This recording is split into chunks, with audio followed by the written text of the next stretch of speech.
Deuteronomy chapter 21. If one is found slain, lying in a field in the land that the Lord your God is giving you to possess, and it is not known who killed him, your elders and judges must come out and measure the distance from the victim to the neighboring cities. Then the elders of the city nearest the victim shall take a heifer that has never been yoked or used for work, bring the heifer to a valley with running water that has not been plowed or sown, and break its neck there by the stream. And the priests, the sons of Levi, shall come forward, for the Lord your God has chosen them to serve him and pronounce blessings in his name, and to give a ruling in every dispute and case of assault. Then all the elders of the city nearest the victim shall wash their hands by the stream over the heifer whose neck has been broken, and they shall declare, Our hands did not shed this blood, nor did our eyes see it. Accept this atonement, O Lord, for your people Israel, whom you have redeemed, and do not hold the shedding of innocent blood against them. And the bloodshed will be atoned for. So you shall purge from among you the guilt of shedding innocent blood, since you have done what is right in the eyes of the Lord.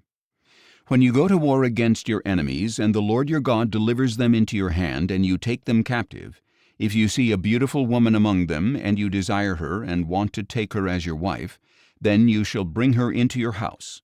She must shave her head, trim her nails, and put aside the clothing of her captivity. After she has lived in your house a full month and mourned her father and mother, you may have relations with her and be her husband, and she shall be your wife. And if you are not pleased with her, you are to let her go wherever she wishes. But you must not sell her for money or treat her as a slave, since you have dishonored her.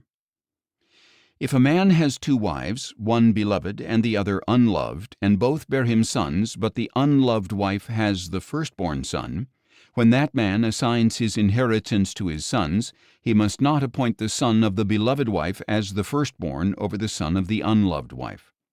Instead, he must acknowledge the firstborn, the son of his unloved wife, by giving him a double portion of all that he has. For that son is the firstfruits of his father's strength. The right of the firstborn belongs to him. If a man has a stubborn and rebellious son who does not obey his father and mother, and does not listen to them when disciplined, his father and mother are to lay hold of him and bring him to the elders of his city, to the gate of his hometown, and say to the elders, This son of ours is stubborn and rebellious. He does not obey us. He is a glutton and a drunkard. Then all the men of his city will stone him to death.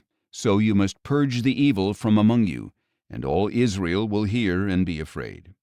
If a man has committed a sin worthy of death, and he is executed, and you hang his body on a tree, you must not leave the body on the tree overnight, but you must be sure to bury him that day, because anyone who is hung on a tree is under God's curse. You must not defile the land that the Lord your God is giving you as an inheritance.